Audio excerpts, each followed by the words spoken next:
Welcome everyone to the Omniverse of Nick, where we are getting into part 14 of What If Daryl Died Instead of Merle. We got a longer one out of the episodes than we have probably the whole time, so brace yourselves for a decently long tale. Before that, smash the like button and please subscribe to the Omniverse of Nick's channel, because it will help out the channel and the stories, and all intents and purposes make this channel better and bigger than it is right now. But with that out of the way, if you go ahead and do that and everything else, let's get into the tale. So, Abraham and all of them have just pulled up to Woodbury to ask help of Merle and everybody after the huge explosion and the saviors and all that. Merle and obviously all of them know about what happened. They heard and saw the explosion because it was massive. And Merle, he greets Abraham as he would because, you know, it's Abraham for one thing, and for two, it's Merle. And Abraham does not take kindly to this at all. Like, at all. You saw how he reacted when he kicked Abraham and them out at Woodbury when they first met. So that whole attitude thing, especially right now in this moment, Abraham's furious. But Amanda, she's there. She calms the situation down and says she will talk to Merle. And she would basically explain to Merle in the place of Abraham, because we don't want Abraham getting into a fight with Merle and getting himself, or, you know, just starting something they don't need to start. She explains how they met Abraham and all them, what happened with the town terminus and Washington, and now the whole deal with the saviors, and it all being brought up into a big conflict. And her officer leader, Dawn, along with all the other officers at their disposal, are now kidnapped by this group called the Saviors. And they've come here to ask of help from this town, because they really didn't have another choice. They were going to die or get kidnapped or both. And Abraham says that as much as it's against his better judgment to say so, she's right. He wants their help. And now he really hopes that Merle will find it in his heart to not throw them out like he did before for the whole Washington thing. Now that he knows and everybody knows it's been a big mess up and a bunch of things have happened, they want their help and they want it to be genuine, and maybe they can forget about what happened here before and actually, like, you know, work together. And Merle, he really is trying to process all this and actually think about it, because on one hand, he kind of just wanted at the original point to kick Abraham out, but he saw the explosion. He knows they're not lying this time. He knows it's not, you know, some dream or something like the Washington thing was. He knows that this time it's genuine help. So he agrees. But on one condition. He leads the group to the Saviors. He leads whoever goes there to rescue them. He's the one in charge. Because they came to his town first, and then coming back, they are taking him and whatever people here and leaving the town more vulnerable.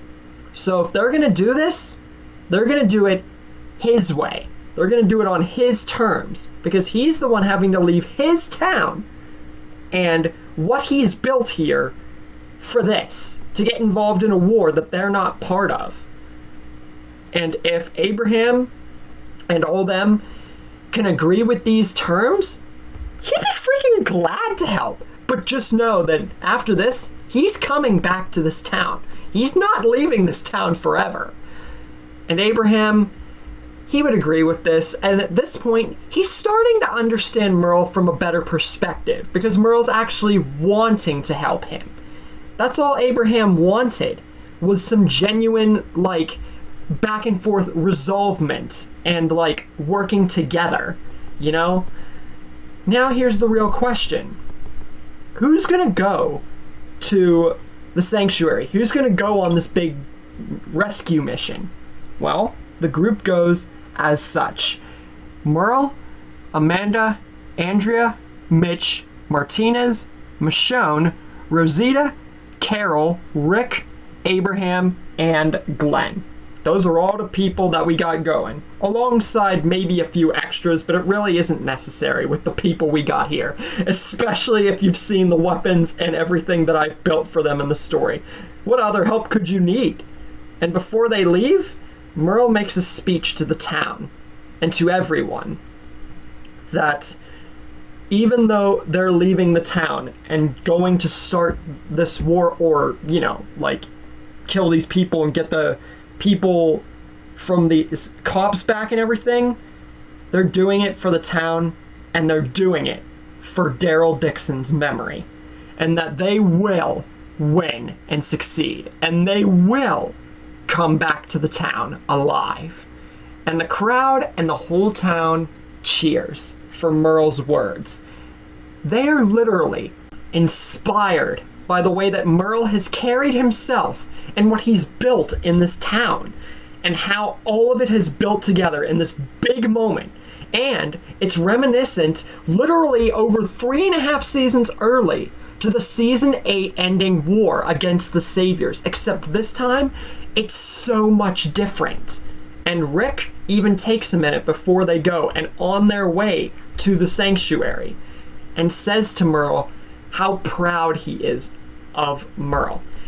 For the first time since Merle became the leader here, Rick is actually having a genuine one-on-one conversation from the bottom of his heart, and saying that he would have never expected Merle, from on top of that roof, to become the person that he is today. But Merle says it wasn't just him. It was Rick and his brother who changed him, who made him see how much of a better person that he could turn out to be. And Daryl, even though he is gone, he is living on through every one of them right now, carrying them to win this war for the town Woodbury. So if anything, they're the ones who deserve the credit. And Rick, this would be a definite, not closure, but a great building for the character of Rick and Merle that we never got. Honestly, there could have been way more of that. And Amanda, she brings up something that the group probably hasn't figured out about yet, and could definitely prove beneficial in the winning or losing of this war.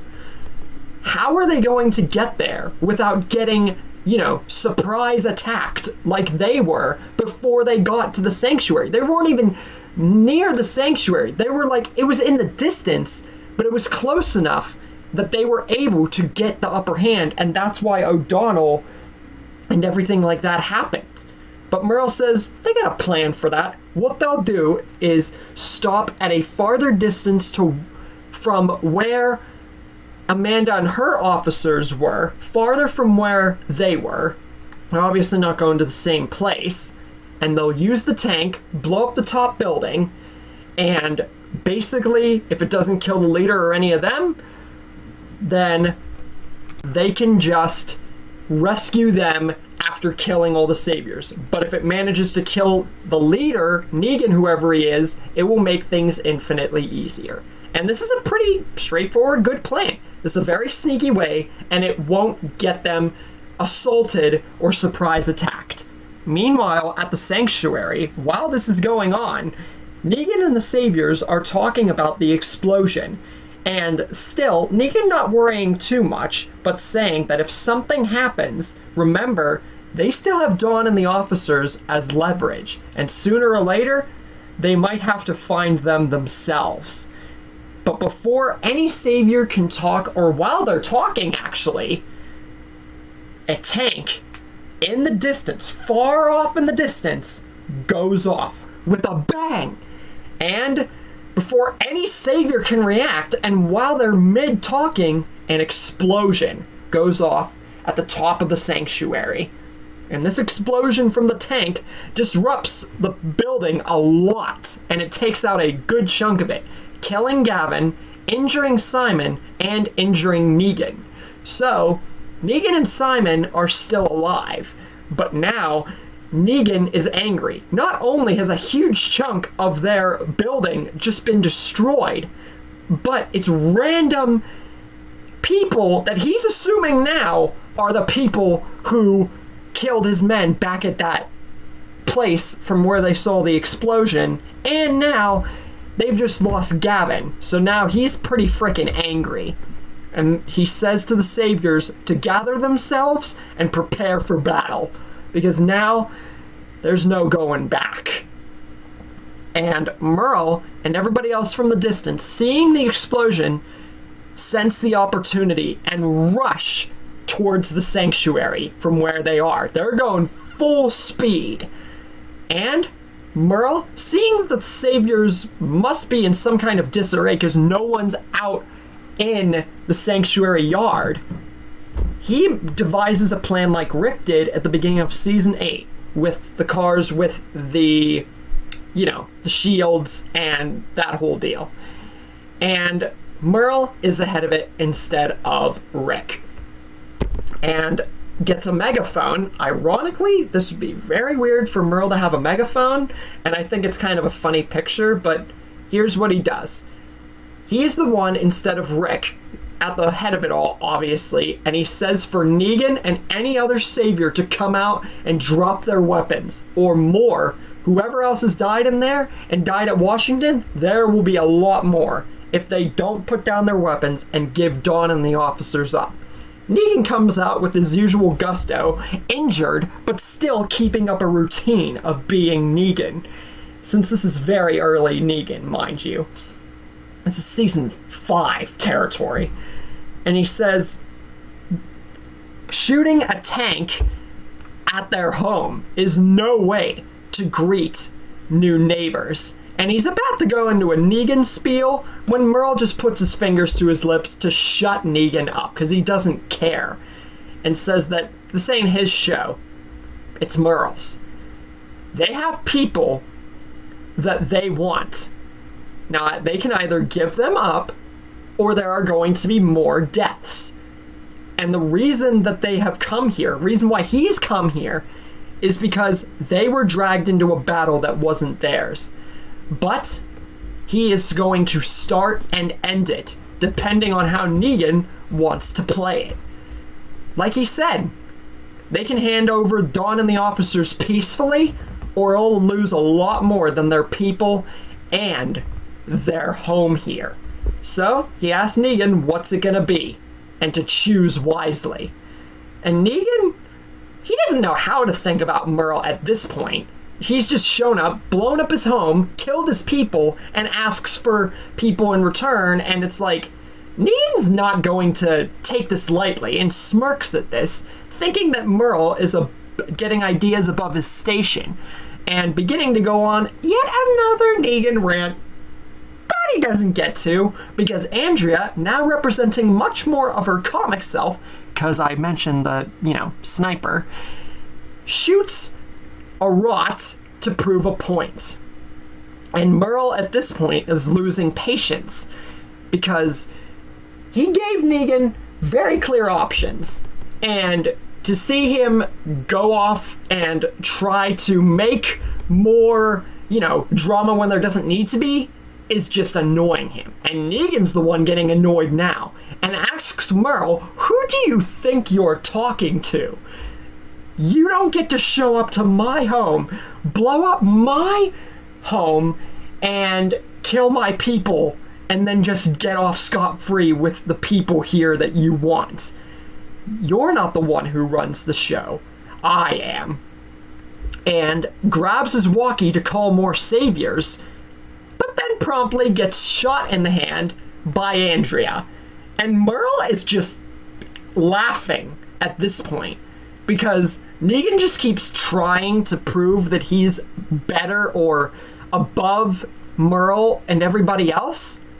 And it honestly reminds him of him for whenever he tried to be that way. And Merle would even express this. But he knows how that worked for him. and it actually has paid off now. Negan, it isn't going to. He had his chance to surrender. Now, they're going to have to pay the price. He tells his men and everybody in the area to ready, aim, and fire.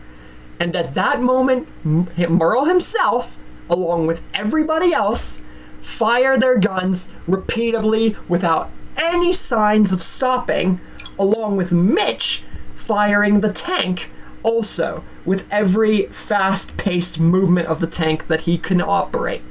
This kills every savior in the sanctuary, blows the sanctuary almost to kingdom come, and kills every savior and everything. And the savior whole army would be a lot less than what we saw it here at the sanctuary, at least, because of how much earlier it is in the timeline.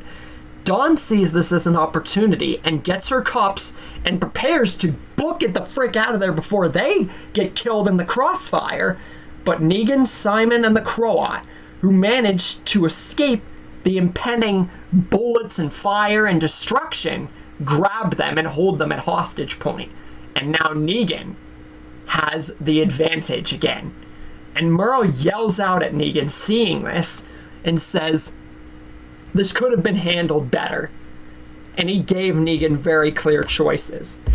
He doesn't know what Negan's planning to do here, even with Dawn and them at hostage point.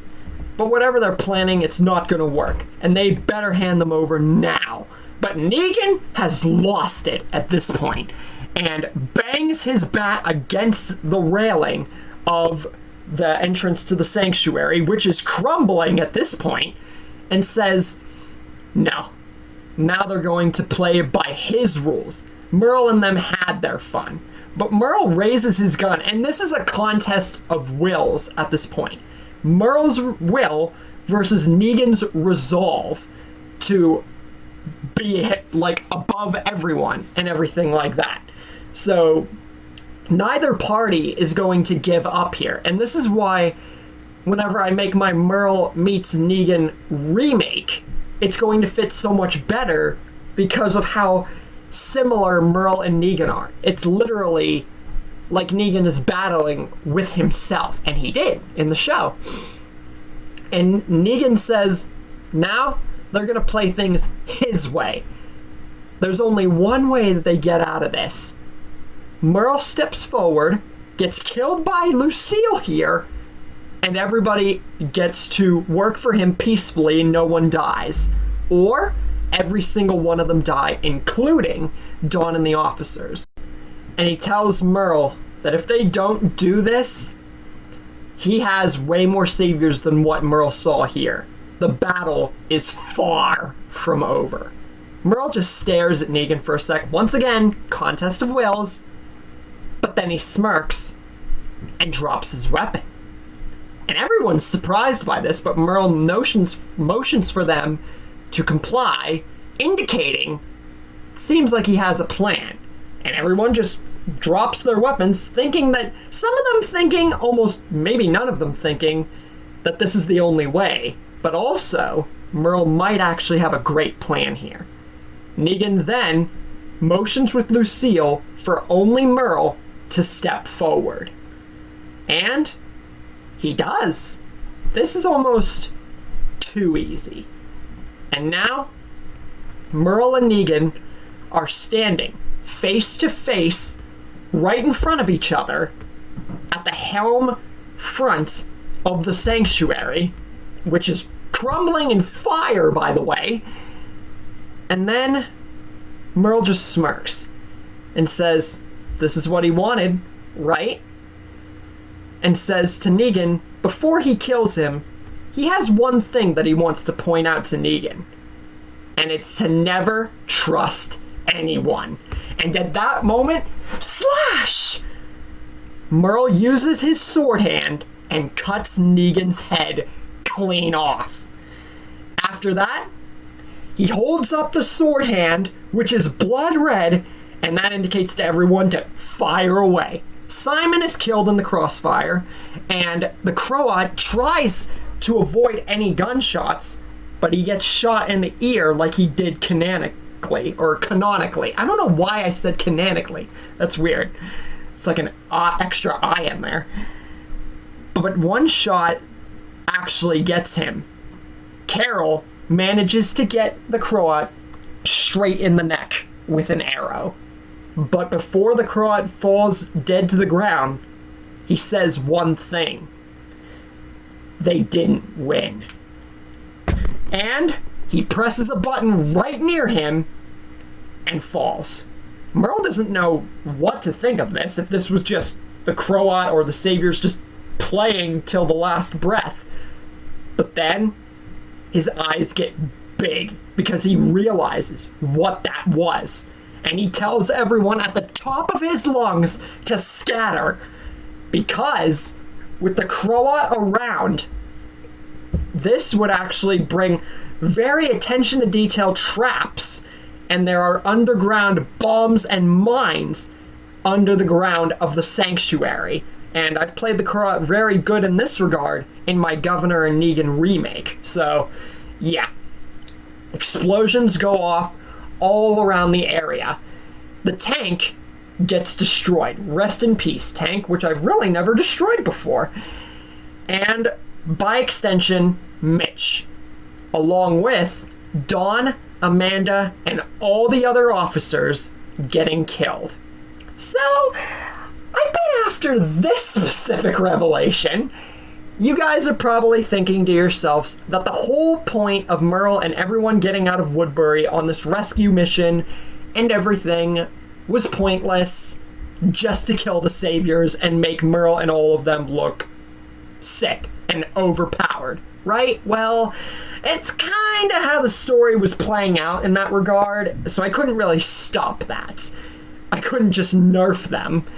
And they killed the Saviors way early, so that makes room for a heck of a lot of development, which I'm not going to get into because, you know, that would make for way too long of a video. But Merle and everyone else, even though they've lost people, the people they were coming to save, they've still won triumphantly, which is definitely says something. But he hears voices from behind him, along with everybody else hearing them, telling him and everybody else that they may have won the war, but the battle is far from over. These voices came from Jesus, Aaron and Eric, and Ezekiel with Shiva by his side. This is the entrance into the communities, a season kind of early and in a much different way because of everything that's happened. With season 5 still here and the Saviors being killed so early, along with Negan and the Croat dead, what more changes could Merle and everybody else put into this story? And how will it play into factor of whether or not Merle and them will stay in Woodbury, or maybe end up leaving for good? Find out next time. You guys didn't think this was the end of the video, did you? Well, the Omniverse of Nick has a new feature. A sneak peek at what's next to arrive.